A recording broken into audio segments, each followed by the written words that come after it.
Wait, welcome guys, welcome for another episode.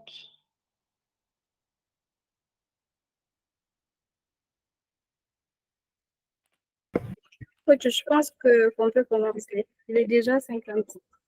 Oui, let's go. Bonjour à tous et bienvenue dans ce webinaire intitulé Accélérer son IAC avec l'IA. Au programme, on verra une introduction à l'infrastructure as a code, ensuite une introduction à l'intelligence artificielle d'Amazon et enfin, il y aura une démo. Mais avant chaque webinaire, on a une petite tradition. On va vous présenter le cloud facile. Alors, le Cloud Facile est une entreprise qui forme et accompagne toute personne qui désire propulser sa carrière dans le cloud. Nous avons des formations qui vous permettent de booster vos carrières, que vous soyez architecte, administrateur, développeur ou encore financier. Aujourd'hui, nous avons une gamme de propositions qui vous permet de maîtriser le cloud et vous démarquer sur le marché. Nous avons des cours en ligne qui vous offrent la flexibilité nécessaire d'apprendre à votre rythme, que ce soit sur mobile ou ordinateur. Aussi, nous avons des instructeurs experts qui veillent à ce que nos contenus restent à jour, suivant les évolutions permanentes de l'infrastructure AWS. Alors, ces cours en ligne comportent des vidéos, des exercices pratiques et des quiz pour tester vos connaissances à chaque étape. Ensuite, nous avons le format coaching. Le format coaching, c'est vous aurez à disposition un coach qui vous accompagne pendant 3 mois. Vous aurez 15 heures de bootcamp. Le plus souvent, ce sera un week-end. Plus de 50 heures de travaux pratiques disponibles pendant une année, sans quiz de révision et plus de 250 scénarios de préparation à l'examen final. Et également un groupe WhatsApp pour support à tout moment. Et aussi, avec le coach, vous aurez des conseils de carrière et un suivi personnalisé. Et actuellement, en formation, nous avons des propositions comme la certification AWS Practitioner, qui est un peu comme un passeport vers la compréhension approfondie du cloud AWS. C'est un atout essentiel pour toute personne qui désire avancer dans ce domaine-là. Vous pouvez également bénéficier de notre coaching spécialisé pour obtenir la certification AWS Solution Architecte. Vous avez également la possibilité de plonger dans l'univers du Kubernetes avec notre formation pour les DevOps. En seulement 5 semaines, vous pouvez apprendre à déployer des applications containerisées et maîtriser tous les concepts clés dans un environnement DevOps. Et enfin, on a la formation DevOps essentielle qui offre une plongée profonde dans les principes et les outils DevOps essentiels. Il y a aussi des certifications en préparation qui vous seront bientôt communiquées. Donc, c'est pour cela aussi qu'on vous invite à rejoindre nos différents canaux, que ce soit la communauté WhatsApp ou sur LinkedIn. Bon, je passe la parole à Coach Kébé en vous souhaitant un happy learning et on se retrouve à la fin. Merci. Great, great. Here we go. Right. So, je pense que je vais me présenter, mais aujourd'hui, je pense qu'avec le staff de Cloud Facile, on se présente plus. Donc, on est une communauté, on se connaît tous, mais néanmoins, je vais prendre une minute pour me présenter. Moi, je suis Mamoudou Amoudi Kébé, coach AWS. Donc, tout ce qui est enseignement sur AWS, que ce soit Cloud Practitioner, que ce soit Solution Architect, que ce soit une autre certification, en tout cas, tout ce qui est lié à la technologie du cloud, c'est AWS. Je suis un référent là-dessus. Donc, ça fait presque 2 ans qu'on accompagne des apprenants à se certifier. Donc, j'ai eu à travailler avec Azubi et aujourd'hui, je suis avec Cloud Facile. Donc, j'ai eu à être certifié AWS Cloud Practitioner, j'ai eu à être certifié Solution Architect et aussi j'ai reçu une certification de AWS Restart Technical Trainer. Donc, en gros, voici mes certifications en termes de cloud et mon expérience. Donc, je pense que je vais désactiver ma vidéo pour avoir une très bonne connexion à votre niveau. All right. So, donc, ce qui nous réunit aujourd'hui, c'est de parler sur IAC, l'infrastructure as a code, avec l'aide de l'intelligence artificielle, ou Generative AI de AWS. Donc aujourd'hui, tout ce qu'on parlera, ça sera sur du AWS, ça sera sur de l'infrastructure en tant que code, et à la fin, il y aura une petite démonstration qui vous montre comment est-ce que vous pouvez vous servir de ce qu'on appelle Generative AI pour accélérer votre déploiement ou bien la gestion de votre infrastructure. Maintenant, notre webinaire va être structuré sur deux parties. Dans la première partie, on va voir une brève présentation sur l'IAC, ce que c'est l'IAC. On parlera aussi des avantages de l'IAC. On va donner encore des exemples de technologies de l'IAC ou bien des outils qu'on utilise pour faire du IAC. Mais on va faire une comparaison entre deux outils qui est aujourd'hui vraiment utilisés, CloudFormation et Terraform. Donc, la deuxième partie, on verra introduction à Generative AI. Quand on parle de Generative AI, c'est vraiment large. Il y a beaucoup d'outils chez AWS qui te permettent de faire de Generative AI, mais on a choisi aujourd'hui de parler uniquement sur Amazon Q. Si nous voulons parler de Generative AI de façon générale, ça, 1 heure de temps, je pense que ça ne peut pas couvrir cela. Mais on va prendre seulement un exemple de Generative AI qu'on va essayer de décortiquer, qu'on verra ses avantages, qu'on fera encore un démo là-dessus. Donc, premièrement, qu'est-ce que IAC, infrastructure en tant que code? Donc, je vais un peu contextualiser les choses. Donc, vous savez, il fut un moment, pour faire du déploiement sur des serveurs, il fallait que le technicien se déplace. Il fallait que le technicien soit sur place pour faire le travail dont il a besoin.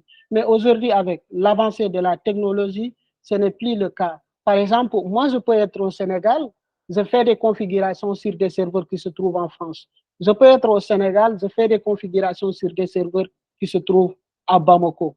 Maintenant, pour faire ce travail-là, il y a des outils qui nous permettent de le faire. Ce sont ces outils-là qu'on appelle de l'infrastructure en tant que code. Pourquoi l'infrastructure en tant que code? Pour faire ces travaux-là, on n'a plus besoin d'être sur place. Il suffit tout simplement d'avoir tes fichiers de configuration avec l'aide de ces outils qui fait ce dont tu as besoin. Maintenant, c'est quoi l'infrastructure as a code? Premièrement, c'est une pratique. Donc, c'est une pratique de gestion de l'infrastructure informatique. Maintenant, dans cette pratique de gestion de l'informatique, on peut retrouver deux aspects principaux, d'accord? Il y a la partie approvisionnement. Supposons par exemple, moi aujourd'hui, j'ai mon infrastructure, d'accord? Et je veux avoir des réseaux, je veux avoir des sous-réseaux, je veux avoir des types d'adresses IP, d'accord? Au lieu de le faire manuellement ou bien au lieu de le faire sur place, j'ai la possibilité d'approvisionner tous ces ressources-là à partir juste de mon fichier de configuration. Maintenant, lorsque vous approvisionnez vos ressources, derrière, il faut gérer ces ressources. Donc, cet outil-là peut me permettre non seulement de faire l'approvisionnement de ces ressources, il peut me permettre aussi de faire la gestion de ces ressources. D'accord? Donc, pour synthétiser ou bien de façon ramassée, si l'on veut comprendre c'est quoi infrastructure as a code, on va le définir ainsi. C'est juste une pratique de gestion de l'infrastructure qui implique l'approvisionnement et la gestion des ressources par le biais d'un fichier de configuration. Donc, dès présent, il faut comprendre, on n'est plus dans le modèle traditionnel qui consistait à être sur place pour pouvoir faire cela. Aujourd'hui, c'est juste à partir de vos fichiers de configuration, d'accord, vous déployez des milliers de ressources sur vos serveurs qui sont un peu partout dans le monde. Maintenant, pour ce faire, le no-code. Pourquoi le no-code est dedans? Parce que c'est tout simplement, vous allez utiliser des langages de développement. Donc, soit vous utilisez le YAML, soit vous utilisez le JSON, soit vous utilisez n'importe quel autre langage, d'accord? Donc, là, à partir tout simplement des lignes de code enregistrées dans un fichier de configuration, vous faites vos lancements et vos ressources sont déployées. Et aussi, vous avez la possibilité de gérer ces ressources-là juste grâce à ce fichier de configuration. Maintenant, cette méthode a connu énormément d'avantages, d'accord?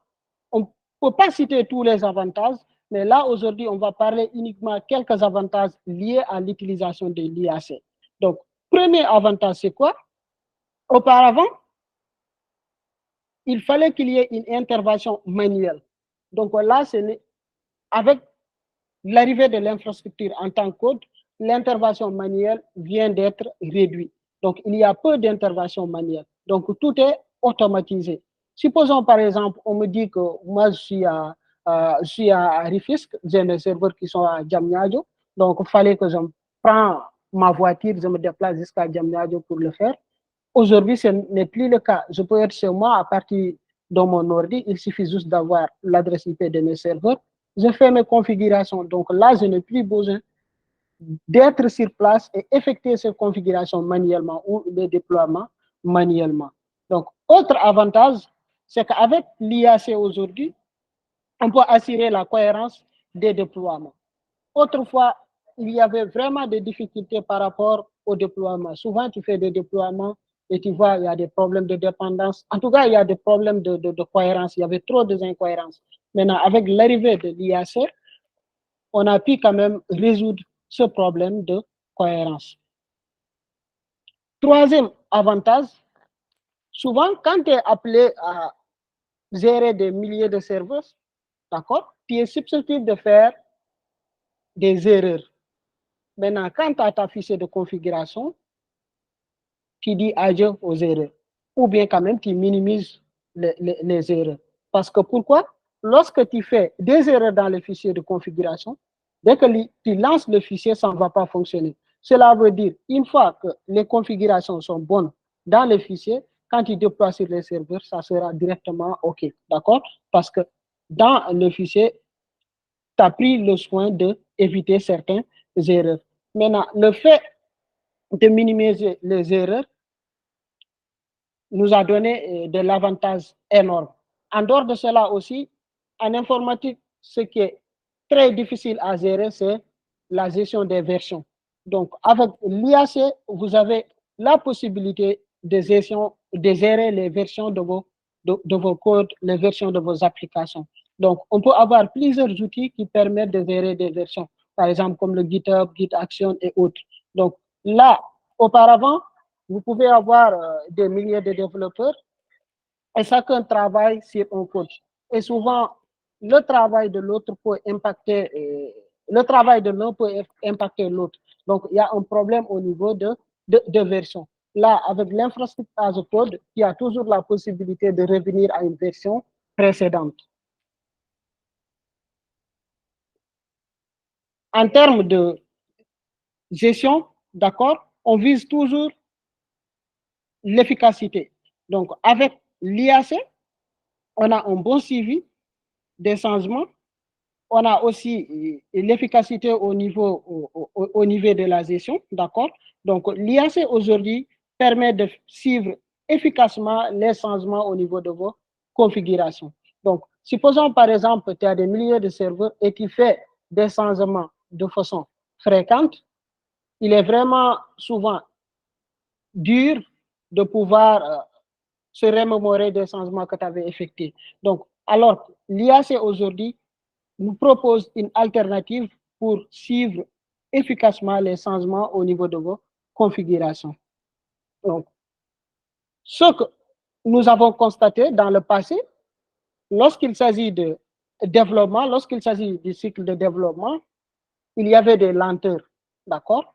Maintenant, avec l'arrivée de l'IAC, on voit que ces lenteurs-là viennent d'être supprimées. Maintenant, le processus de développement ou bien le cycle de développement connaît un gain de temps énorme. Donc, ce qui nous pousse à dire l'IAC nous permet d'accélérer le cycle de développement. Toujours dans les avantages de l'IAC, on a l'amélioration ou l'évolutivité de la gestion de l'infrastructure. Autrefois, nous avons des infrastructures qui sont plus ou moins fusées, d'accord? C'était des infrastructures où on n'avait pas vraiment la possibilité de faire du redimensionnement, que ce soit vertical ou horizontal. C'était vraiment pénible à le faire. Donc, l'IAC aujourd'hui nous permet de régler ce problème. Il nous permet en quelque sorte d'améliorer l'évolutivité de la gestion de notre infrastructure à partir juste d'un clic. L'approvisionnement est devenu automatisé. D'accord? Donc aujourd'hui, pour faire des approvisionnements, tu peux organiser ça sous forme de tâches. Et tu fais des cron taps, par exemple, tu dis, moi je veux cette tâche soit effectuée peut-être à 1h du matin, à 0h, à n'importe quel moment que tu veux. Donc tu fais juste tes configurations et tu les automatises. Une fois le moment venu, ça va se faire de façon automatique. Donc là, on voit aussi en quelque sorte, ça nous permet de diminuer le charge de travail qu'on avait dans le passé.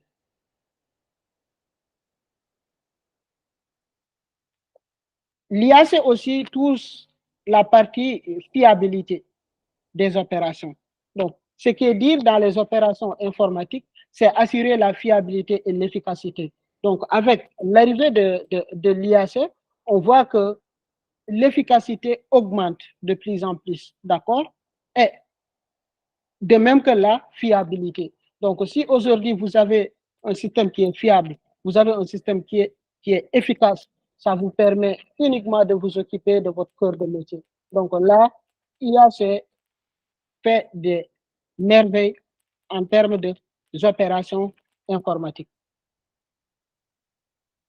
Donc, ça, je l'ai dit tout à l'heure, c'est une répétition. Donc, accélérer le cycle de développement. Donc, aujourd'hui, à partir de la partie build, test, déploiement, tout ça, on peut le gérer à partir juste de vos fichiers de configuration.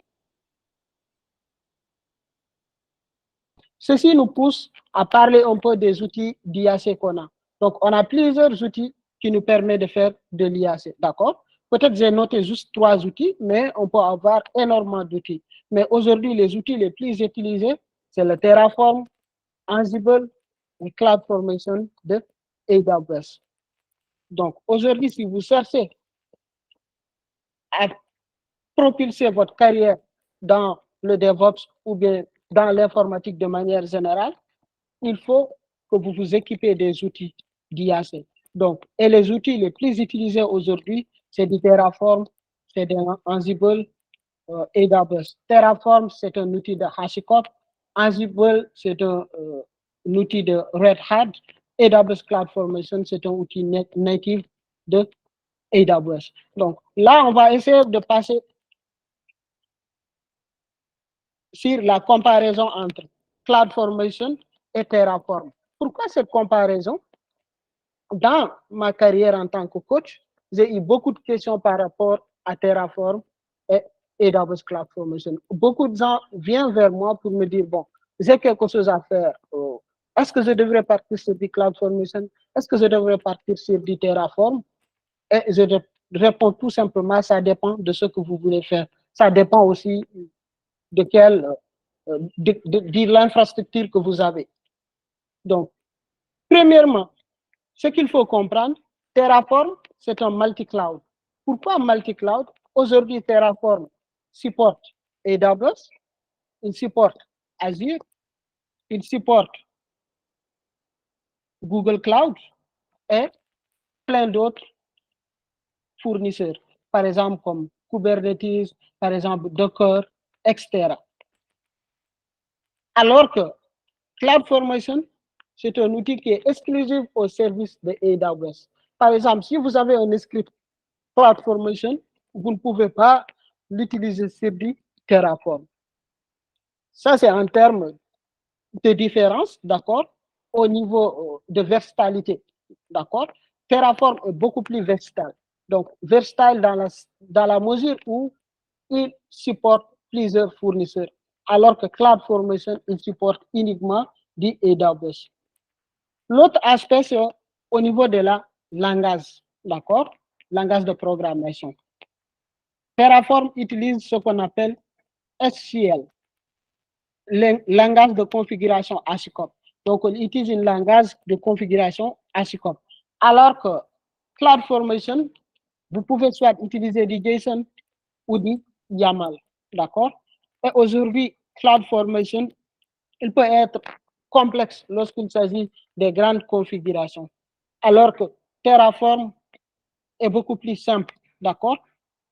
De par la simplicité, Terraform devance CloudFormation. Et aussi, de par la multitude du cloud, Terraform dépasse CloudFormation. En termes de rapidité, on voit que Terraform est un peu lent. Pourquoi Terraform est un peu lent? Parce qu'il y aura beaucoup de vérifications à faire en arrière-plan. Parce que lorsque vous utilisez par exemple du Terraform, il va falloir préciser le provider que vous voulez faire. Est-ce que votre script va être appliqué sur du AWS? Est-ce que c'est sur du Google? Est-ce que c'est sur du Azure? Ou bien est-ce que c'est sur du Docker? Ou bien est-ce que c'est sur du Kubernetes? Donc, du fait qu'il va vérifier, Terraform met du temps souvent à réagir. Mais quand on parle de lent, c'est pas vraiment c'est lent, hein. C'est très rapide. Mais en termes de comparaison entre Terraform et CloudFormation, on voit que Terraform est moins lent, est plus lent, d'accord? CloudFormation est généralement plus rapide parce que ce que vous déployez sur CloudFormation est natif de AWS. Donc, c'est comme par exemple, vous voulez déployer des VPC, donc il n'y aura pas trop de vérification. Donc, si votre pile est bien organisé, le déploiement passe très vite. Si par exemple, moi j'ai un script de CloudFormation, je veux déployer 100 VPC et l'autre a un script de Terraform il veut déployer encore 100 VPC. Donc, si on lance les deux scripts en même temps, le CloudFormation peut terminer beaucoup plus rapide par rapport à Terraform, du fait que Terraform va passer par des étapes de vérification. Mais en termes de communauté, Terraform supporte une plus grande communauté.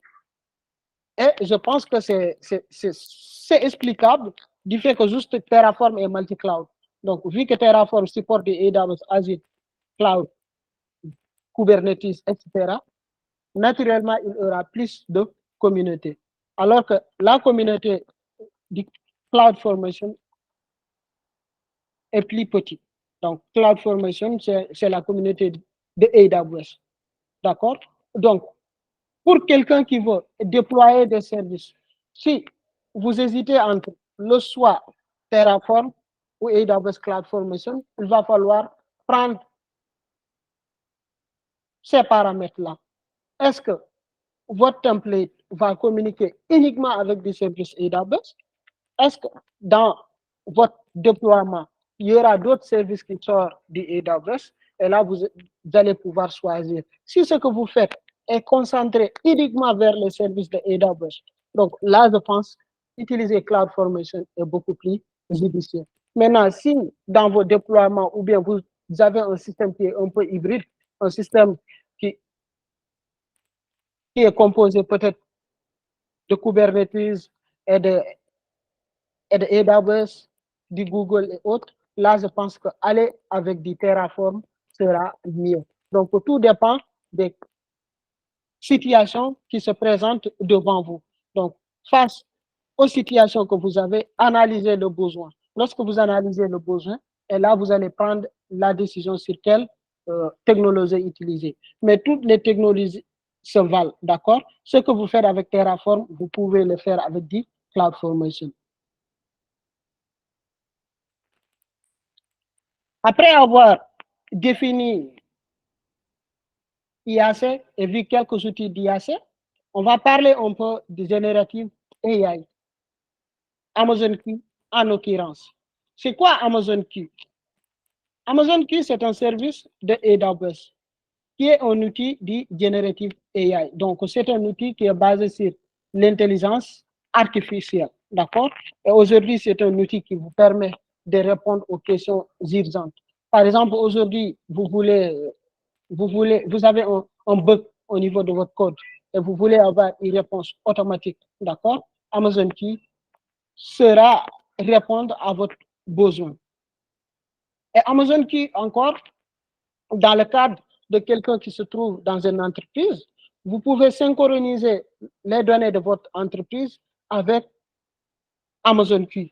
Et cela va permettre à vos employés d'avoir des réponses en temps réel, dépendant du knowledge base, de la base des connaissances que vous avez alimentée au niveau du Amazon Key. Donc, Amazon Key, encore, vous pouvez l'intégrer avec vos référentiels pour vous permettre de générer du contenu. Par exemple, aujourd'hui, si vous utilisez du Zendesk, vous utilisez du Slack et autres, vous pouvez ajouter du Amazon Key dans votre environnement pour pouvoir utiliser Amazon Key en fait de répondre à votre besoin. Amazon Key encore vous permet d'accélérer des tâches et aussi c'est un outil d'aide décisionnelle. Aujourd'hui, nous savons que les entreprises se retrouvent face à des millions de données et ils sont appelés à prendre des décisions critiques par rapport aux données qu'ils ont. Donc, pour vous permettre de prendre des décisions éclairées, de prendre des décisions pertinentes, vous avez la possibilité d'utiliser Amazon Key. Donc, c'est un outil d'aide décisionnelle. Amazon Key aussi vous permet d'optimiser le processus et favoriser la culture d'efficacité et l'innovation. Aujourd'hui, les entreprises qui cherchent à innover, les entreprises qui cherchent à être beaucoup plus productives, ils peuvent intégrer Amazon Key dans leurs environnements de travail en fait de leur assister. Donc, Amazon Key, c'est un outil d'assistance.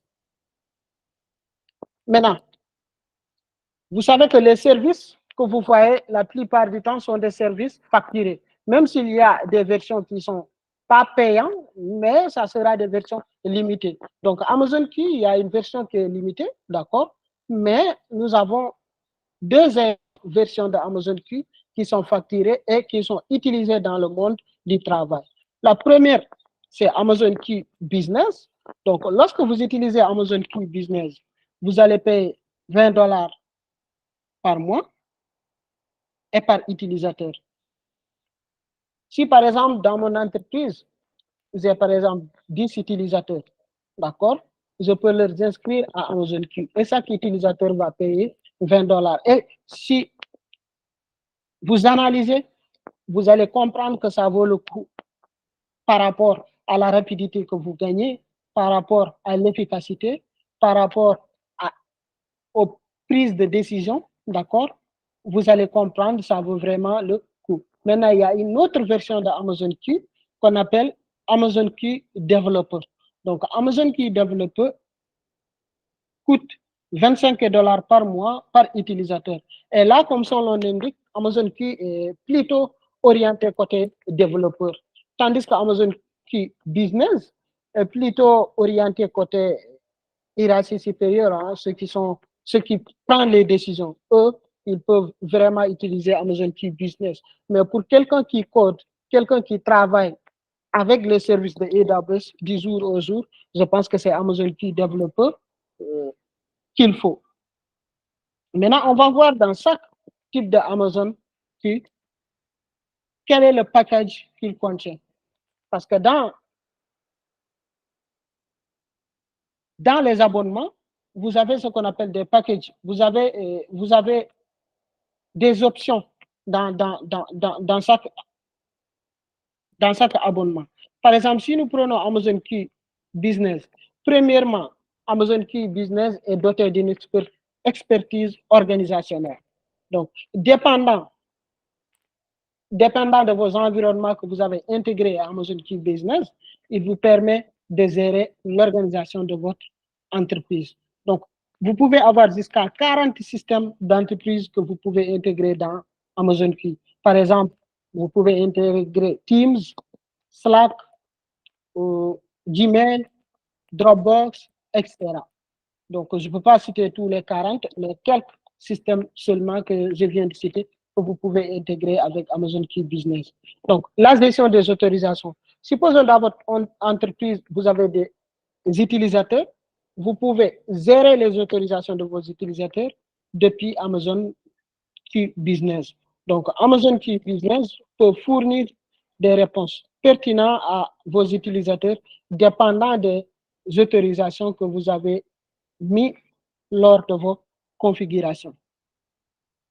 Analyse des données avancées. Donc, Amazon Key aujourd'hui, Key Business, est doté d'une capacité d'analyse qui est très avancée. Aujourd'hui, les entreprises concurrencent en termes de données. D'accord? Donc, plus tu as un système d'analyse de données performant, mieux ton entreprise est. Donc, aujourd'hui, pour avoir la tendance de ce qui se passe dans les marchés, d'accord, il va falloir analyser les données qui se trouvent dans le marché. Donc, Amazon qui peut te permettre d'analyser ces données-là afin de se positionner en fait dans le marché. Donc, il y a la rationalisation des communications. Donc, Amazon Key Business est doté d'une capacité de rationalisation des communications. Donc, aujourd'hui, si vous avez besoin des résumés analytiques, vous avez besoin de réduire le temps passé sur les travaux à planifier, vous pouvez utiliser Amazon Key. Amazon Key Business, c'est encore un abonnement qui vous permet de faire cela. En dehors de cela, vous avez ce qu'on appelle la deuxième option, Amazon Key Developer. Donc, premièrement, Amazon Key Developer, c'est un abonnement qui contient tout ce dont vous avez dans Amazon Key Business. Tout ce que vous retrouvez dans Amazon Key Business est inclus dans Amazon Developer et quelques plus. Maintenant, nous allons parler des plus que vous pouvez avoir au niveau de Key Developer. Dans Key Developer, vous avez une expertise des services AWS intégrés. Donc, Amazon Key Developer a été entraîné pour 17 ans de connaissances, d'expérience pour les services AWS. Donc, cela veut dire, lorsque vous utilisez Amazon Key Developer, il va se positionner comme quelqu'un qui a une expérience de data dans les services AWS. Donc, il a été entraîné, il a été formé par des gens qui ont beaucoup travaillé avec les services AWS. Et aujourd'hui, Amazon Key Developer cumule une expérience de 17 ans de connaissances en termes de déploiement, en termes de bonnes pratiques, en termes de recherche de solutions prêtes à l'emploi. Donc, Amazon Key Developer peut vous fournir des conseils personnalisés. D'accord? Aujourd'hui, vous démarrez dans le cloud, vous avez des projets, peut-être vous ne savez pas comment s'y prendre, d'accord? Il peut vous fournir des conseils personnalisés lorsque vous prenez l'abonnement Amazon Key Developer. Donc, aujourd'hui, sur AWS, vous pouvez retrouver des milliers de services. Donc, il n'est pas vraiment possible de savoir tous les services, d'accord? Amazon Key a accès à tous ces services-là. Il suffit de lui demander de faire le bon prompt. Amazon Key va vous donner le service et vous montrer le guide d'utilisation. Pour les développeurs, souvent, lorsque vous développez, vous rencontrez des bugs. Donc, Amazon Key est un outil qui vous permet de faire du débugage. Donc, si vous voulez optimiser vos codes, vous voulez réduire les interdépendances, vous voulez corriger certains bugs, Amazon Key Developer est là pour le faire. Donc, Amazon Key aussi a une accessibilité universelle. Donc, c'est quoi accessibilité universelle? Aujourd'hui, Amazon Key peut être intégré avec du VS Code, il peut être intégré avec du PyCharm, il peut être intégré avec les IDE du Java et autres. Donc, presque tous les IDE que vous avez supportent Amazon Key. Il suffit juste d'avoir l'une des fonctionnalités de AWS pour pouvoir avoir Amazon Key. Et dans mon démo, je vais vous montrer comment est-ce que vous faites pour avoir Amazon Key. Donc, je pense qu'on va passer à la partie démo. Donc, si vous avez des questions avant qu'on passe à la partie démo, je pourrais vous répondre.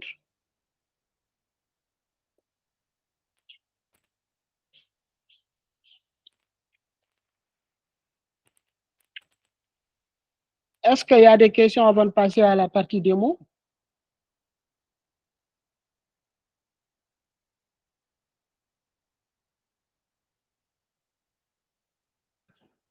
Donc, il faudra que je... Oui, Armel. Oui, bonjour coach et encore vraiment merci pour l'explication. Disons, ma question était la suivante. À part les deux paquet de Amazon Q, tu as parlé de Amazon Q Business et tu as parlé d'Amazon Q Developer. Est-ce qu'il n'y a pas un autre paquet qui permet à un groupe de personnes d'acheter et de se compléter ensemble?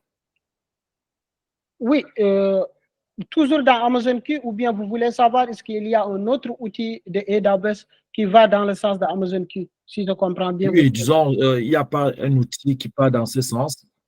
Oui, il y a un outil qui coiffe le tout qu'on appelle Amazon Bedrock. Donc aujourd'hui, vous pouvez utiliser Amazon Bedrock. Donc dans Amazon Bedrock, je pense que vous pouvez avoir tout ce dont vous avez besoin. D'accord? Donc comme je l'ai dit tout à l'heure, en termes de Generative AI, donc on ne peut pas développer tout sur Generative AI de AWS. C'est pour cela que j'ai pris uniquement la partie Amazon Q. Maintenant, en dehors d'Amazon Q, il y a un autre service qu'on appelle Amazon Bedrock qui peut vous aider. OK, c'est bon. Merci. Ouais. Est-ce qu'il y a des questions?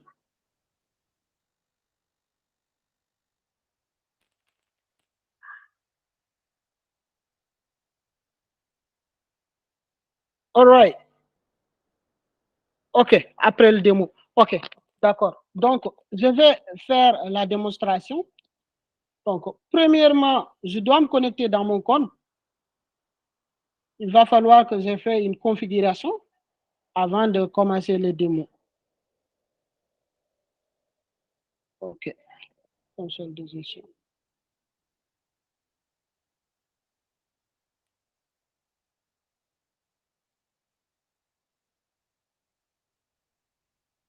Donc, pour avoir Amazon qui fonctionne, donc vous devez avoir soit VS Code, soit n'importe quelle IDE que vous voulez, d'accord? Moi, de préférence, je suis sur VS Code. Maintenant, pour avoir Amazon Q qui fonctionne, il faut dans les plugins ou bien dans vos extensions, vous téléchargez ce qu'on appelle AWS Toolkit.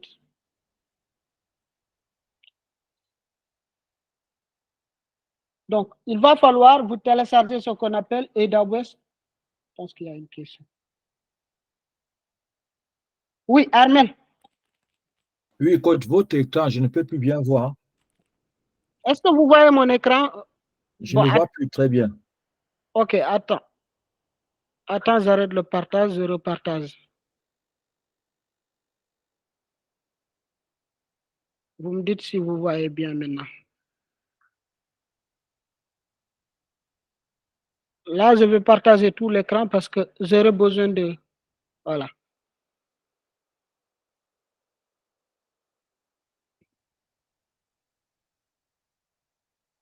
OK. Dites-moi si vous voyez.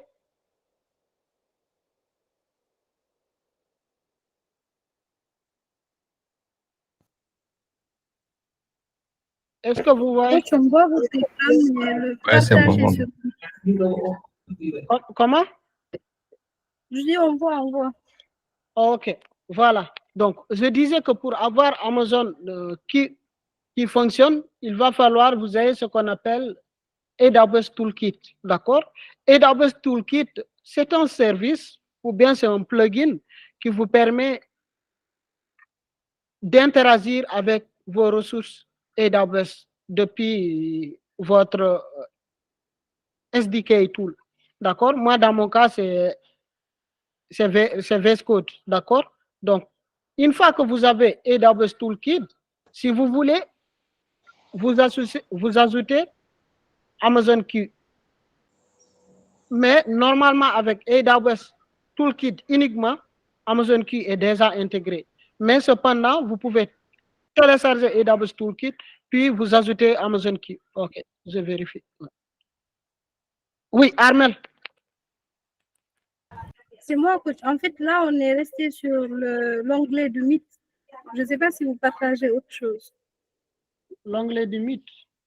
Oui, bon. On ne voit pas le VS Code. J'ai partagé tout mon écran. Je ne sais pas pourquoi vous ne voyez pas.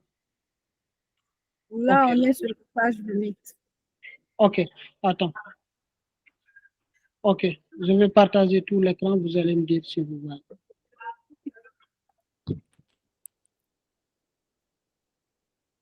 Est-ce que maintenant c'est bon? Vous pouvez aller dans le VS Code pour voir. Oui, je suis sur VS Code. Non, toujours pas. Je crois que vous avez déjà partagé une seule fenêtre ou quoi? Pas une seule fenêtre, mais plutôt j'ai partagé tout l'écran en fait. Mais attends. Oui, mais non, on ne voit pas le VS Code. Ok, je vais faire comme ça. Maintenant, vous voyez le VS Code? Voilà, c'est en train de C'est changer. bon. D'accord. Là, c'est Donc, bon. ok. À chaque fois, je vais changer de fenêtre. Voilà. Maintenant, vous voyez, comme je le disais, pour avoir Amazon Q qui fonctionne, il est important d'avoir Toolkit. OK? Et d'abord, Toolkit aujourd'hui contient tout ce qui vous permet d'interagir avec vos ressources AWS, que ce soit du EC2, que ce soit de S3 et autres. Donc, si vous avez AWS Toolkit, vous avez directement accès à ces ressources-là. D'accord? Maintenant, comme je l'ai dit tout à l'heure, lorsque vous installez AWS Toolkit, vous avez la possibilité de revenir installer encore Amazon Q. Il est là.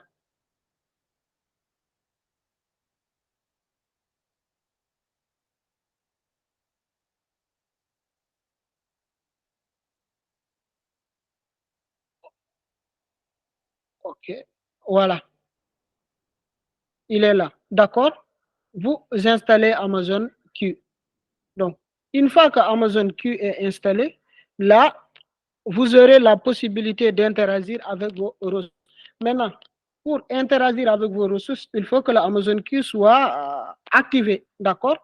Donc, là, vu que moi j'ai déjà activé, d'accord? Si je n'avais pas activé, vous allez voir ici un bouton activé. Donc, lorsque je clique sur le bouton activé, il va me rediriger sur une page de connexion. Maintenant, dans la page de connexion, je vais faire les informations de mon compte de AWS. D'accord? Mais là, moi, ce que je suis en train d'utiliser, c'est un Amazon Q standard. Je ne serai pas facturé pour cela. Donc, souvenez-vous, dans la partie facturée, il y avait deux. Il y avait Amazon Q Developer et Amazon Q Business. Mais il y a ce qu'on appelle Amazon Q standard. Donc, avec le standard, vous n'allez pas être facturé. Mais avec le standard, il y a des limites. Vous ne pouvez pas avoir la réponse à toutes vos questions. Ou bien, ce n'est pas performant. Des fois même, il y a des bugs au niveau de Amazon standard. D'accord? Donc, là, mon Q est là. Vous voyez, Amazon Q est déjà configuré. D'ailleurs, il me dit que je dois me connecter. Vous voyez? Il me dit que je dois me connecter. Donc, je vais me réauthentifier. OK? Donc, là, ça va me rediriger vers la page de connexion. Il faut que je partage la page de connexion pour vous.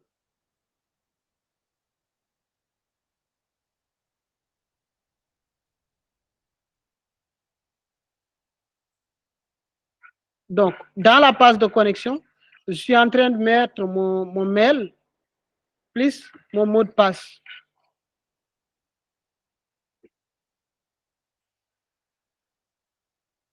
Coach Kébé, vous parlez de la page de connexion de AWS. Oui, la page de connexion de AWS. Attendez. Ok. Z 4. Parce que là, j'ai saisi un mot de passe.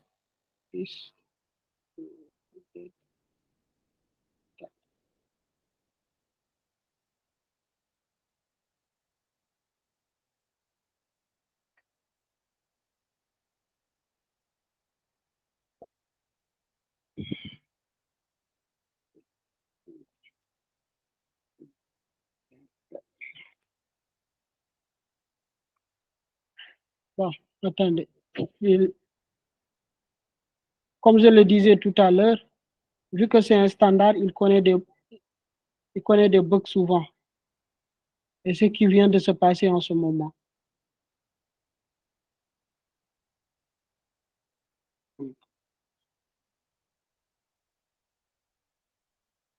Désolé, certaines informations sur ce sujet ne sont pas correctes.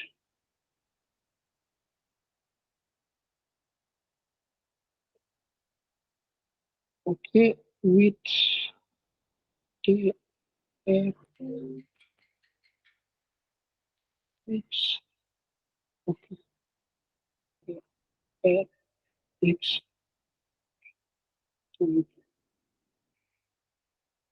M.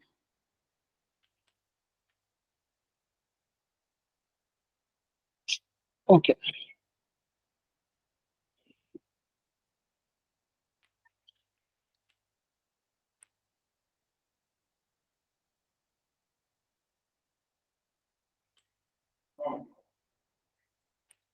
Ouais, ça va?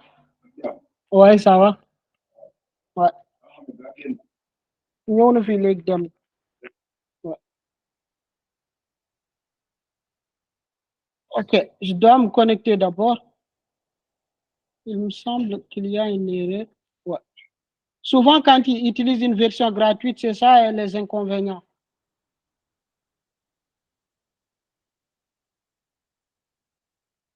Ça arrive très souvent. OK.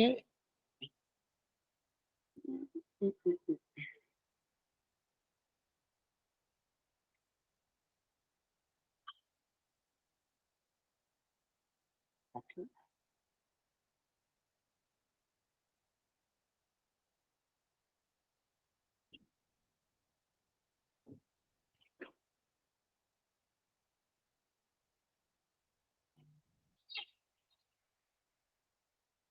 X, Z, S, W.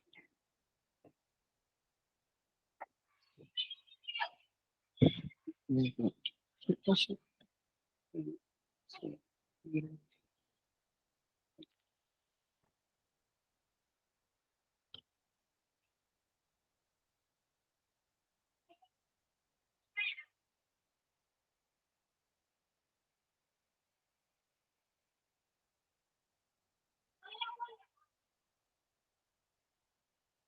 Bon, je vais essayer de réinitialiser le mot de passe pour voir. F, Y, X.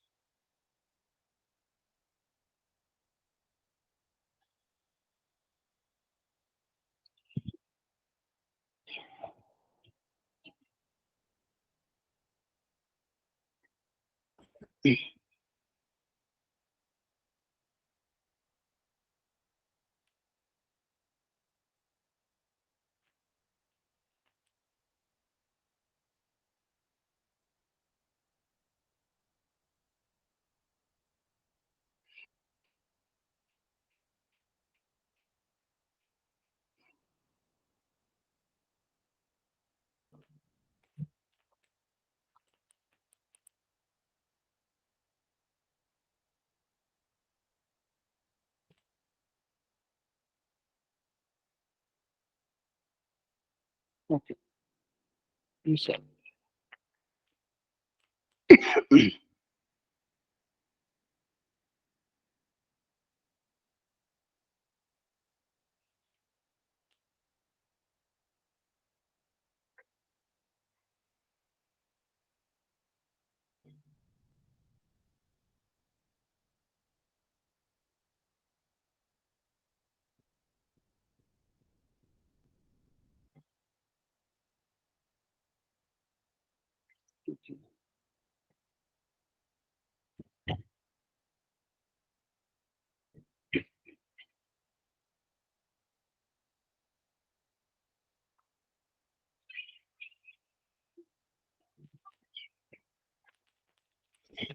All right.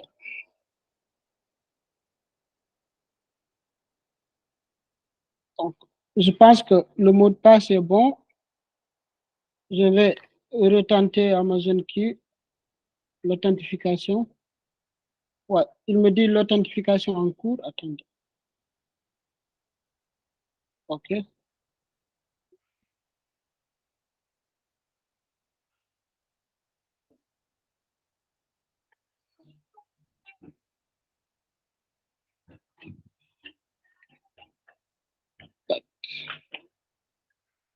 S. Non, vous avez sauté une lettre. Ah ouais? Oui. Ok.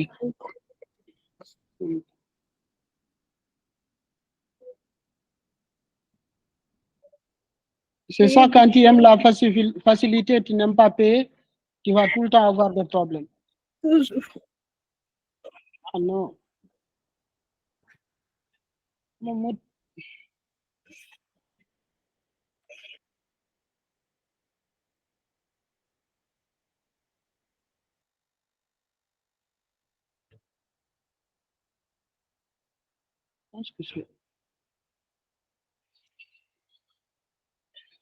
Voilà, je pense que c'est bon. Je vais retourner sur VS Code, voir. OK. You navigate in the portal. OK. Donc, le VS Code est toujours pas visible à votre niveau? C'est visible, c'est visible. D'accord. Donc, je clique sur Re-Authenticate. Il va me renvoyer vers mon navigateur.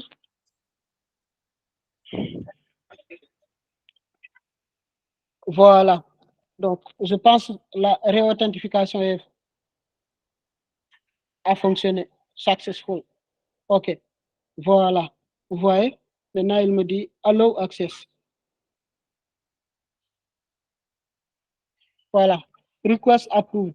Maintenant, si je retourne dans mon VS Code, vous voyez, Amazon Key a affiché. Donc, est-ce que vous avez besoin que j'agrandisse un peu? Oui, mais c'est visible comme ça. Vous voyez? Donc, Amazon Q a fonctionné. Donc, il y a ici cette partie où je peux poser n'importe quelle question. Par exemple, je dis à Amazon Q, c'est quoi, par exemple, AWS Amplify? Donc, what is AWS Amplify? Maintenant, pour mieux utiliser Amazon Q, il faut lui parler en anglais. D'accord? Même vos prompts, vous écrivez ça en anglais. What is AWS Amplify? Donc, là, Amazon Q va générer des explications sur AWS Amplify et il va me montrer comment utiliser AWS Amplify. Mais nous, ce qu'on va tenter de faire, c'est par exemple dire à Amazon Q, on a besoin de créer un VPC avec 2 sous-réseaux, d'accord, sécurité groupe et ACL. Donc, Amazon Q va nous proposer le code qui nous permet de le faire. Donc, Amazon Q va écrire ce dont nous avons besoin avec du Terraform. Donc là, pour que je puisse utiliser le Terraform, il va falloir que dans mon CLI, d'accord, j'autorise la communication entre mon CLI et mon AWS account. Donc là, je vais le faire tout de suite. Ça ne prend pas du temps. Donc là, je vais me connecter directement dans mon compte AWS.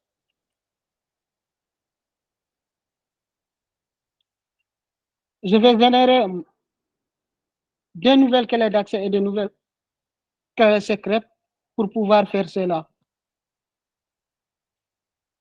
Donc, j'avais fait cela, mais je vais vous montrer la procédure de bout en bout. Si par exemple, je viens avec un environnement déjà prêt, ça ne fera pas du sens. Mais il faut que vous compreniez l'ensemble du processus. Donc, pour avoir vos clés d'accès et vos clés secrètes, vous allez dans votre utilisateur IAM, votre service IAM, Identity and Access Management. Donc, une fois que vous êtes dans Identity and Access Management, avec l'utilisateur que vous voulez utiliser, donc vous lui générez une clé. Donc là, par exemple, moi, je veux utiliser cet utilisateur-là. OK. L'utilisateur, Lorina. OK. Je veux utiliser cet utilisateur, Lorina. OK. Donc là, je vais dans clé d'identification. Et là, je viens ici. Donc, vous voyez, j'avais une clé d'accès, mais cette clé d'accès-là, je vais les supprimer. Donc, pour supprimer les clés d'accès, il faut d'abord les désactiver. Une fois que vous désactivez, vous supprimez. Donc, je confirme avec les clés. OK. Voilà. Maintenant, je génère de nouvelles clés. Créer une clé.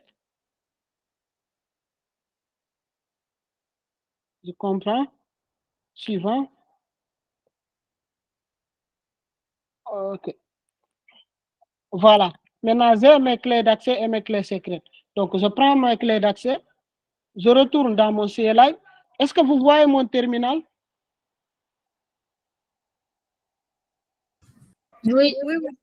Voilà. Maintenant, sur mon terminal, pour faire la configuration, je mets AWS configure. Entrée. Il me demande de mettre mes clés d'accès. OK, j'ai mis mes clés d'accès. Maintenant, il me demande d'amener mes clés secrètes. Donc, je mets mes clés secrètes. Donc là, il me demande de choisir une région. Moi, je laisse cette région. OK. Le format dit output, je laisse dit JSON. Voilà, là aujourd'hui, mon terminal est déjà configuré. Donc, je peux interagir avec mes ressources AWS. Donc, retournons au VS Code. Maintenant, vu qu'on a, on a notre Amazon Q qui fonctionne, maintenant, pour que le code soit collé directement à un fichier, il va falloir ouvrir un répertoire. D'accord? Donc là, j'ouvre un répertoire. Donc, j'ai déjà créé un répertoire que j'ai appelé LCF. Maintenant, dans ce répertoire-là, je n'ai pas mis un type de fichier. D'accord? Donc, je vais créer un fichier avec une extension .tf pour montrer que j'ai utilisé du Terraform. D'accord? Je mets vpc.tf. Donc, vous voyez, l'extension Terraform vient directement. Donc là, je retourne sur Amazon Q. Amazon Q est là. Donc, je demande à Amazon Q ce que je veux. Donc, qu'est-ce que je vais dire à Amazon Q? Je vais dire Amazon Q agit en tant que développeur. Donc là, moi, vu que je n'utilise pas la version payée, je dois dire tout dans mes prompts. Si par exemple, c'était une version payée, j'ai des façons d'adresser les choses. Par exemple, quand je mets /dev, Amazon Q va agir en tant que développeur. Donc, je n'aurai pas besoin de mentionner dans mon prompt que Amazon Q doit agir en tant que développeur. Si par exemple, j'utilisais la version payée, que j'ai mon code qui est déjà prêt, donc, et que je veux comprendre qu'est-ce que le code fait, au lieu de dire à Amazon Q, explain my code, explique-moi ce code, je vais faire juste un slash et dire explain. Donc là, c'est dans le cadre où j'utilisais la version payée. Donc là, moi, je suis bloqué à ce niveau, je ne peux pas utiliser ces raccourcis-là parce que j'utilise la version standard. Maintenant, demandons à Amazon Q ce qu'on veut. Je dis Amazon Q, act as developer. Create a VPC. Donc, je lui dis act as a developer, create a VPC, 2 points, je mentionne ce que je veux dans mon VPC. Donc, dans mon VPC, je veux 2 sous-réseaux. OK, tout subnet, je précise public subnet, tout public subnet. Donc, maintenant, vous savez qu'avec les sous-réseaux, vous devez avoir un side block. Et il y a plusieurs side blocks à choisir. Moi, disons, je veux un side block 24. Create two public subnet with side block /24. Pourquoi dans VPC, je n'ai pas dit choisir un tel side block? Parce que c'est AWS, la bonne pratique nous dit que VPC, le side block doit toujours être 16. Donc là, Amazon Q, en tant que développeur, il sait directement le side block de VPC doit être 16. Donc, je n'ai pas besoin de mentionner cela. D'accord? Donc là, je vais mettre un with pour énumérer les choses que je veux. With to public subnet.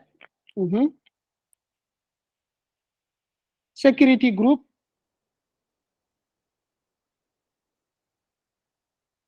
Donc maintenant, on sait que dans Security Group, on doit ouvrir des ports. d'accord? On peut ouvrir soit le port des bases de données, on peut ouvrir le port du client RDP, on peut ouvrir le port du SSH. Donc, moi, je dis, je veux ouvrir que du port, le SSH. Donc, with create security group with SSH opened from anywhere. OK? Je lui dis encore, j'ai besoin de ACL. OK. Donc là, j'ai mentionné ce dont je veux. D'accord? Maintenant, je dois préciser ce que je veux doit être écrit, par exemple, en Terraform, en langage Terraform. D'accord? Act as a developer, create. Donc, je dis act as a developer, use, OK, ou bien create Terraform file. Donc, je dis Terraform file. Hein. Il y a plusieurs façons de formuler ce dont vous voulez. Hein. Donc, vous pouvez écrire n'importe comment, mais ça doit être cohérent. Donc, qu'est-ce que je veux dire par ça doit être cohérent? Vous devez indiquer d'abord ce dont vous voulez, plus les ressources. Donc, là, je lui ai donné un consigne. Je lui ai demandé d'être un développeur et non un logisticien et non un gestionnaire de stock. Donc, il sait obligatoirement, il doit agir en tant que développeur. Maintenant, en agissant en tant que développeur, il crée un VPC. Donc, le VPC, c'est l'idée principale de ce que je veux. D'accord? Maintenant, dans l'idée principale, il y a d'autres choses que je veux accompagner le VPC. Donc, c'est pour cela que j'ai mis 2 points et à la ligne, j'ai mentionné. D'accord? OK, let me go back and take the question and see. C'est Il y a moi. quelqu'un? Oui. Oui. En fait, on n'a pas besoin de préciser la région ici. Non.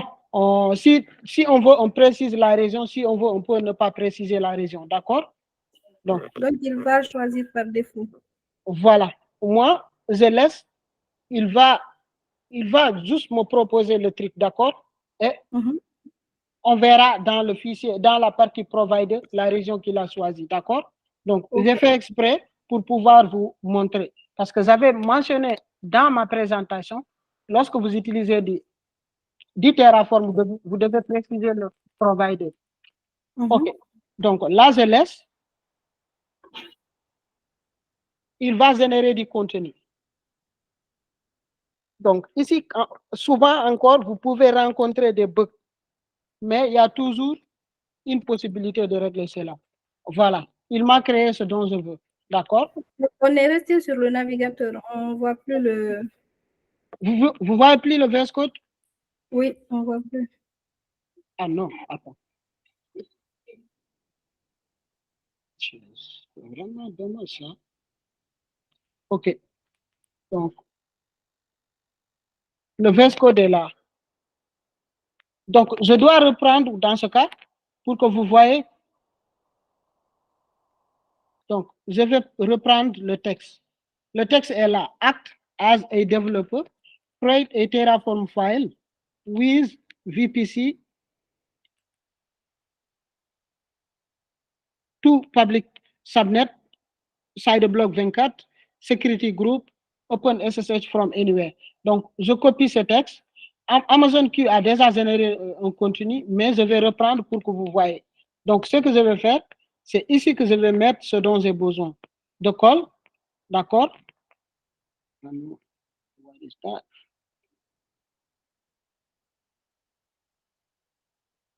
Je retourne.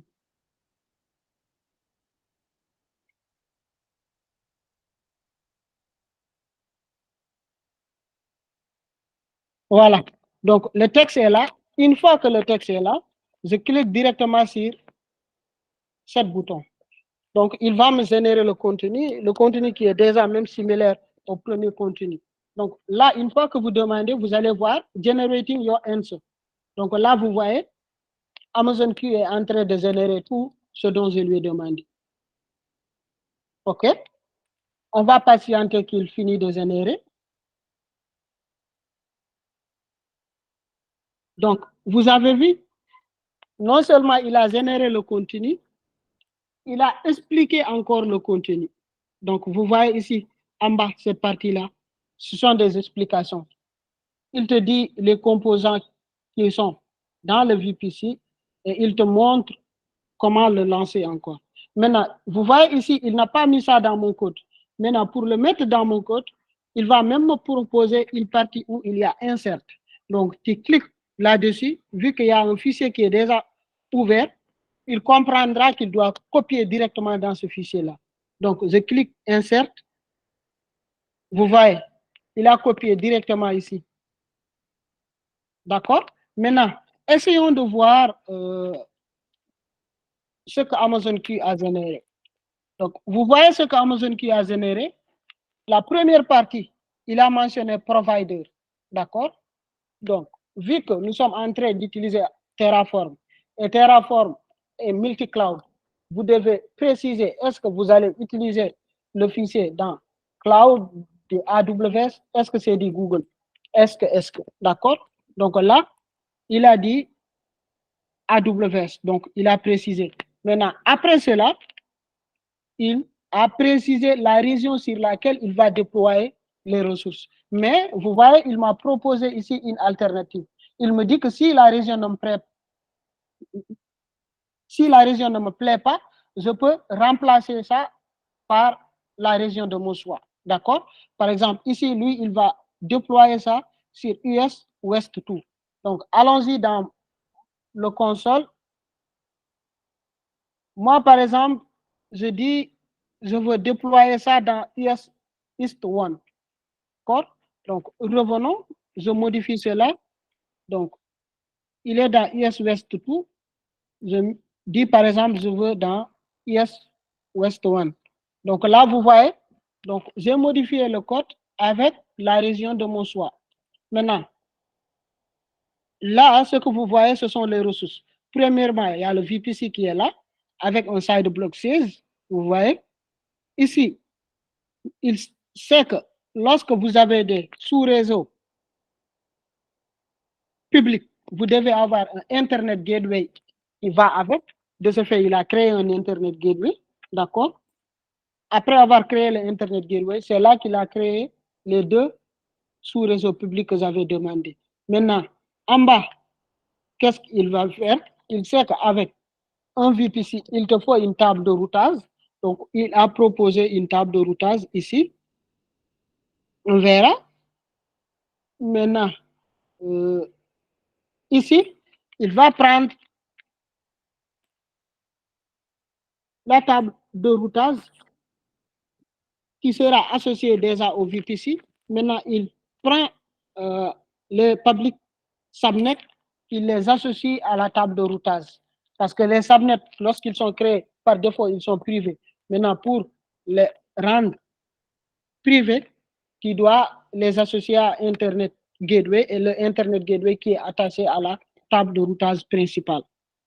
Maintenant, les sécurités groupes que j'avais demandé, il l'a créé et il a ouvert le port 22. Le port 22 qui est le port SSH. D'accord? Et il a ajouté encore un autre rôle qui est le ingress only. Il a aussi créé mon ACL. D'accord? Voilà. Donc, il vient de créer tout ce dont j'ai besoin. Mais vous allez vous dire, comment est-ce qu'on va lancer cela? Je vous montre. Amazon Q, il est là. Il me dit, il vous suggère des questions qui vous permettent de suivre le cheminement. Par exemple, comme première question, il a dit, how does Terraform work? Si vous voulez, vous pouvez demander cela. What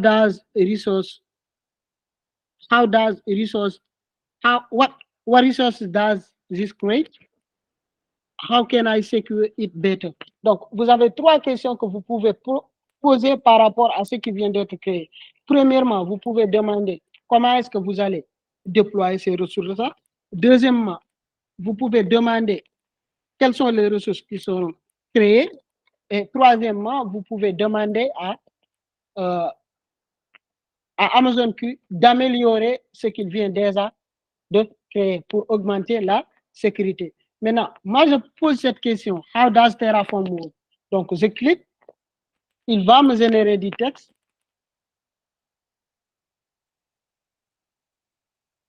Voilà. Il dit d'abord, pour que Terraform fonctionne, il y a la partie Write Configuration. Donc là, vous allez écrire vos configurations. Maintenant, après l'écriture de configuration, il m'a dit il y a une partie initialisation.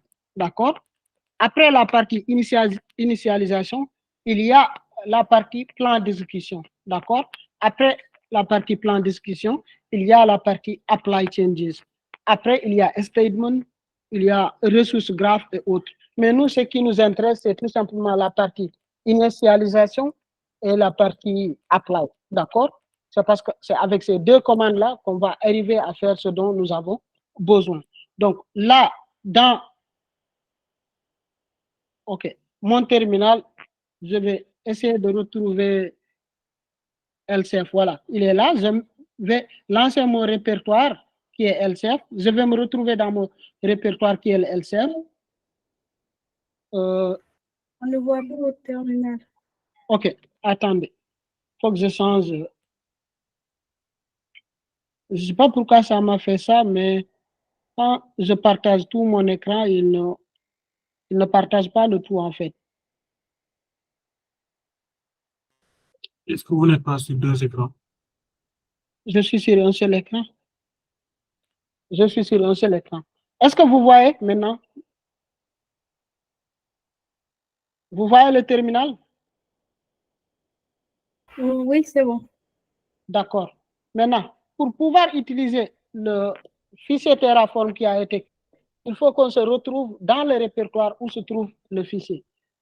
Le fichier se trouve dans mon répertoire qui s'appelle LCF. Donc, je mets CD, LCF. Donc, voilà, je suis dans le répertoire. Donc, je vais faire un ls pour lister. Donc, vous voyez, j'ai mon fichier qu'on appelle vpc.tf. Maintenant, qu'est-ce que je fais premièrement? En suivant les consignes de l'autre là, comment on l'appelle, de Amazon Key, il me dit je dois initialiser d'abord. Pour initialiser, on utilise la commande qu'on appelle Terraform init. Donc, init, c'est le diminutif de initialisation. Une fois que je fais Terraform init, il va vérifier le fichier et ajouter les dépendances et autres, et ajouter les plugins. Donc là, on va voir.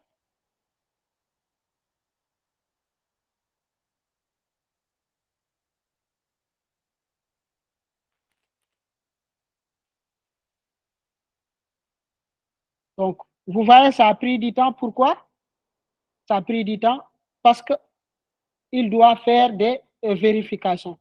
Vu que c'est vers un autre fournisseur, que Terraform, c'est entre Asicop et AWS, donc Terraform va faire des vérifications d'abord.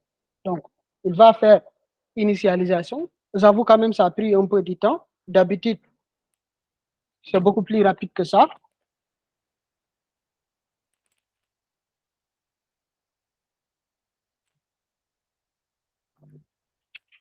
OK.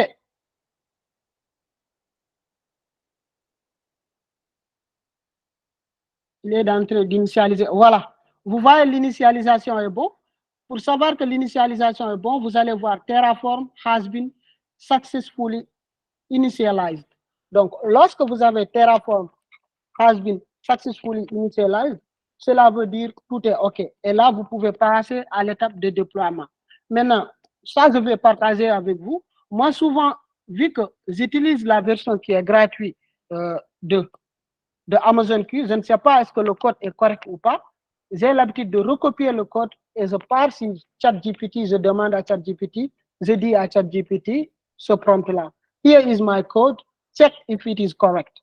Maintenant, si c'est correct, ChatGPT va me dire que c'est correct. S'il y a des améliorations à faire, ChatGPT me dit, voilà, il corrige. Maintenant, là, on n'a pas besoin de faire ça parce qu'on vient de dépasser l'heure. Maintenant, je vais faire Terraform Apply.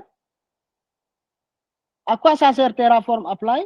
Terraform Apply va déployer les ressources. Donc, quand je fais Terraform Apply, il va directement créer les VPC, les sous-réseaux et autres.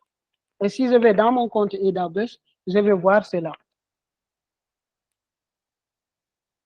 Donc, j'ai mis Terraform Apply.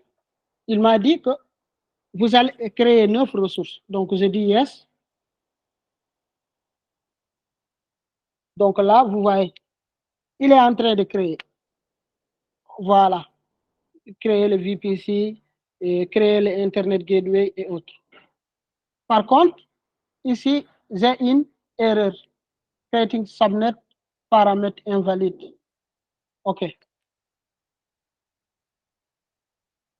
OK. Donc là, dans mon fichier de configuration, il y a un problème ici.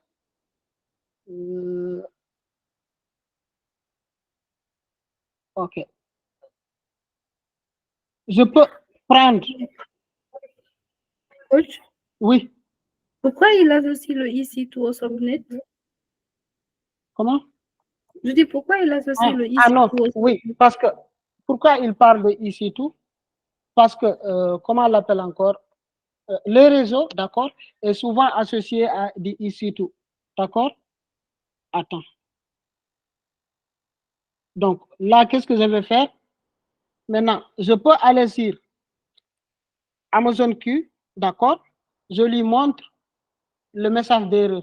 Donc, je dis Amazon Q, ce que vous m'avez généré, il y a de l'erreur, d'accord? Je dis Amazon Q, OK. I run across this error using the Terraform. I run, et il va m'aider à résoudre cela.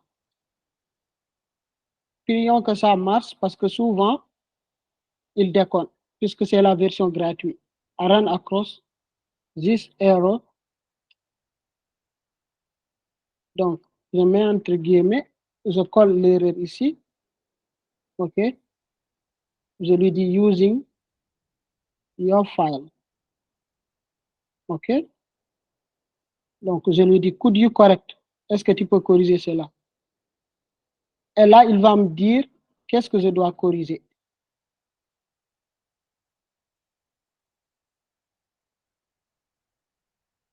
Donc là, il est en train de générer du contenu. Donc, je peux faire du cross-checking. Donc, c'est ce que j'ai l'habitude de faire, vu que je sais que la version gratuite que j'utilise. OK. Voilà. Donc, il m'a dit, the error you run is due to the fact that availability zone you specified on the Terraform configuration are not in the region you are using.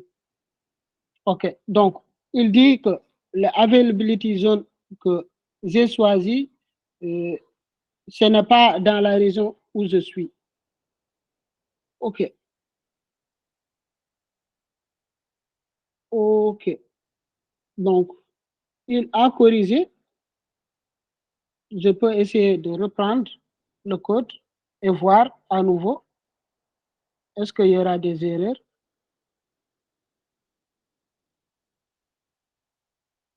Mais je vais d'abord vérifier dans mon compte quelle est la région que j'utilise et d'abord configure.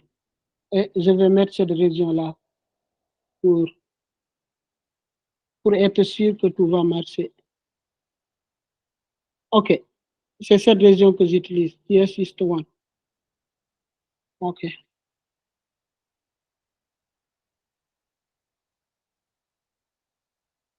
Lui, il a proposé yes to west one. OK. Here is to west one. OK. Donc, ouais, je vais faire comme ça. OK. J'enregistre à nouveau. D'accord. Je retourne dans mon terminal.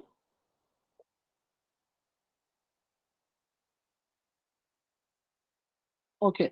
Je mets Terraform, destroy pour effacer s'il avait créé des ressources au préalable, afin de reprendre à nouveau. Donc, est-ce que vous avez vu la partie correction?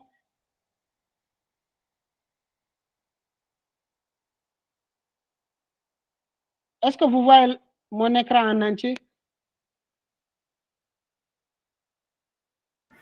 Oui, oui. D'accord. Donc là, vu que j'ai corrigé, donc ce que j'avais déployé auparavant, je dois d'abord écraser cela avant de redemander à Terraform de créer. Donc, je retourne, je mets Terraform, init à nouveau. Il va initialiser à nouveau. Donc, prions que ça marche, parce que souvent, tu vas rencontrer des erreurs et tu es obligé de faire du débugage. OK. Donc, je mets Terraform apply.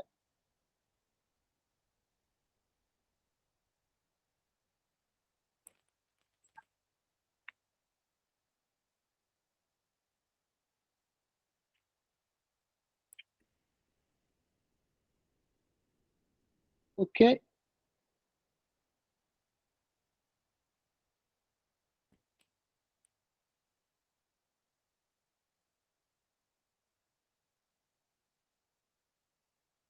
Voilà. Il m'a créé ce dont j'avais besoin. Cette fois-ci, ça a fonctionné. Maintenant, si je pars dans mon compte, je vérifie, je vais voir cela. Vous voyez mon navigateur? Oui, oui, oui. OK. Souvenez-vous, on avait déployé dans cette région-là. Elle est où? IE West One. Attends. Je vais revoir la configuration. Donc, OK. US West One. Donc, pour voir mon VPC, je dois aller dans US West One. Donc, il faut savoir que VPC, c'est un service qui est régional. Cela veut dire, si vous déployez VPC dans une région X, pour retrouver le VPC, vous devez aller dans cette région-là. Donc, seul le VPC qui vient par défaut dans votre compte, qui est global, où vous pouvez le retrouver partout. Mais le VPC que vous avez créé vous-même, c'est un VPC qui est régional. Vous pouvez le trouver uniquement à la région où vous l'avez créé. Donc, moi, je clique sur VPC, voilà. Donc, je pense que même il a créé. Hein. Donc, vous voyez le VPC, je change la région, US West One, voilà.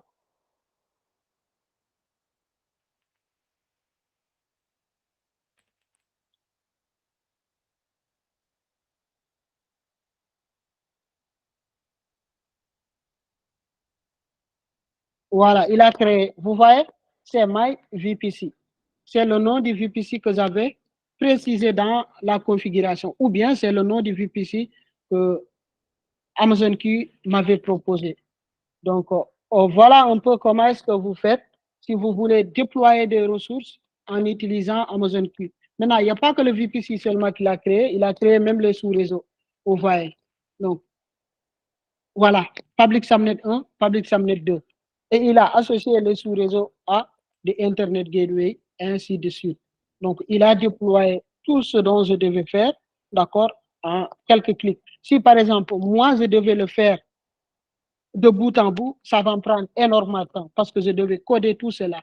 Rien que faire ce code, ça peut me prendre des trentaines de minutes, d'accord? Maintenant, si vous utilisez Amazon Q avec la version PN, ça va vous faire moins de 5 minutes. Mais avec la version qui est standard, souvent vous pouvez rencontrer quelques petits soucis. Il va falloir redemander.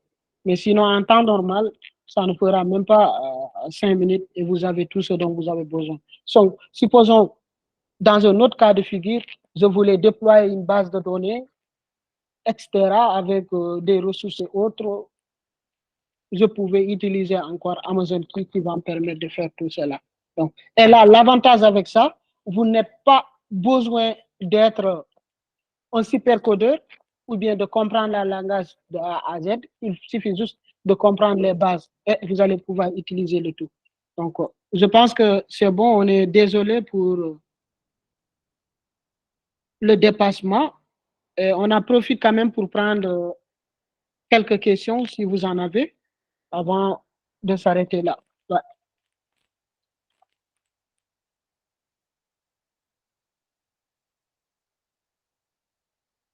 Oui, Ibrahim.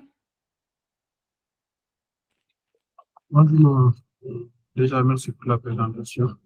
Bon, je voulais juste ajouter par rapport à la question de Kadiatou tout à l'heure, par rapport à la région.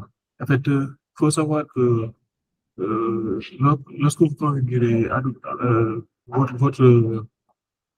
dire, en ligne de commande avec AWS Configure, c'est la région que vous lui donnez qu'il va prendre par défaut pour générer, que Amazon qui va prendre par défaut pour le mettre au niveau de la génération. Oui. Oui, pour les ressources. D'accord. Oui, oui, oui. Oui. Oui, effectivement. Maintenant, tu as parfaitement raison. Il va prendre la région qui est par défaut, d'accord? C'est pour cela que j'ai rencontré des erreurs. Maintenant, je pouvais faire ainsi dans mon code, d'accord? Au lieu de configurer de Amazon CLI, je pouvais ne pas configurer Amazon CLI. Au niveau du provider, j'ajoute mes clés d'accès et mes clés secrètes. Et là, Terraform va déployer directement sur la région qui se trouve ici, au lieu de prendre le terminal. Maintenant, pourquoi je n'ai pas fait ça? Parce que ce n'est pas une bonne pratique. En termes de sécurité, vous n'avez pas le droit de mettre ici vos clés d'accès et vos clés secrètes. Parce que si le fichier fuite, donc une personne aura accès à vos ressources lui aussi. C'est pour cela que je n'ai pas mis cela. D'accord? Mais je pouvais néanmoins, dès le début de la configuration, faire de telle sorte que la région au niveau de mon CLI, d'accord, soit la même au niveau de mon Terraform pour éviter les erreurs. Oui, Issa, c'est un bon point, Ibrahim. Great, thank you. Oui, Ibrahim.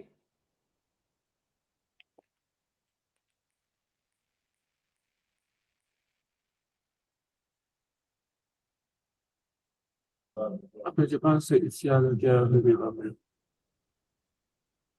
Issa, ouais, ouais. Isaga, ouais.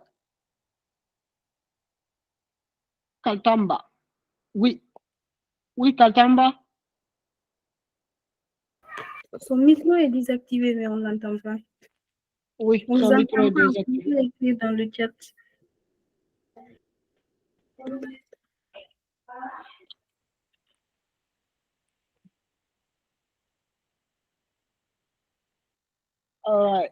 Si vous nous entendez, vous avez la parole.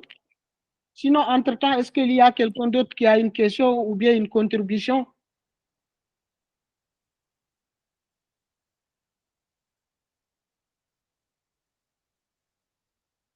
Je pense qu'on peut clore, on a largement débordé sur le temps. Oui, on a débordé sur le temps à cause des problèmes rencontrés par mon account. Et on est désolé pour cela. Ouais. Et ce sont les choses qui arrivent dans le monde de l'informatique. Souvent, tu es prêt à 100% et il y a tout un truc qui t'empêche d'avancer, en fait. Tous les jours. Oui. Donc, Kadjatou, tu as partagé le survey? Oui, il est épinglé. OK. En fait, c'est un formulaire qu'on vous demande de remplir pour avoir un peu vos impressions par rapport au webinaire et ce que vous avez comme suggestion. Effectivement. Donc, on vous demande de remplir ce survey dans le but d'améliorer les prochains webinaires. Et je pense que moi, mon dernier mot, c'est de vous remercier et de vous dire qu'on sera là encore d'autres semaines. Voilà. Et Kadjatou, je pense que vous pouvez clôturer avec vos derniers mots. On veut juste parler de la journée du cloud, si vous pouvez afficher le slide. En fait, c'est un événement annuel, une webconférence qui va parler du cloud. Ça sera sur toute une journée. Il y aura des experts de AWS, Azure, Google, Oracle, des experts d'un peu partout qui vont intervenir. Donc, pour ceux qui sont au Sénégal, il y aura un hub physique en plus de la webconférence où vous pouvez vous rendre directement. Coach Kébé, vous pouvez partager le slide. Oui. Et vous pouvez également retrouver le webinaire sur notre chaîne YouTube. Et n'hésitez pas aussi à rejoindre la communauté sur WhatsApp. Comme ça, si vous avez des questions, vous rencontrez des problèmes dans différents projets, discutez avec d'autres personnes du cloud. On est déjà presque 700 personnes avec différentes thématiques, l'IA, sécurité, DevOps, donc des thèmes des groupes très variés où vous pouvez forcément vous retrouver. Voilà, c'est tout pour moi. Je remercie tous les participants et on se dit à bientôt. Right. Bye-bye, guys. Thank you. Thank you, guys. Great. Vous avez partagé le slide, coach? Oui, le slide est dans le chat. Hein. Ok, merci. C'est dans le chat.